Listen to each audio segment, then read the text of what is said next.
తిరుమలలో TTD chairman BR Naidu ఆకస్మిక తనిఖీలు చేపట్టారు. ముందుగా స్వామివారిని బీఆర్ నాయుడు దర్శించుకున్నారు. అనంతరం సదుపాయాలపై క్షేత్రస్థాయిలో పరిశీలన చేసి భక్తుల నుండి ఫీడ్బ్యాక్ తీసుకున్నారు.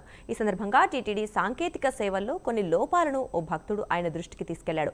అలాగే దర్శన క్యూలైన్లను టీటీడీ చైర్మన్ పరిశీలించి సౌకర్యాలపై ఆరా తీశారు. భక్తులతో మర్యాదగా సేవాభావంతో ప్రవర్తించాలని సిబ్బందికి సూచించారు. రానున్న వేసవి రద్దీని దృష్టిలో పెట్టుకుని దానికి అనుగుణంగా ఏర్పాట్లు చేసుకోవాలని ఆలయ అధికారులకు ఆదేశించారు.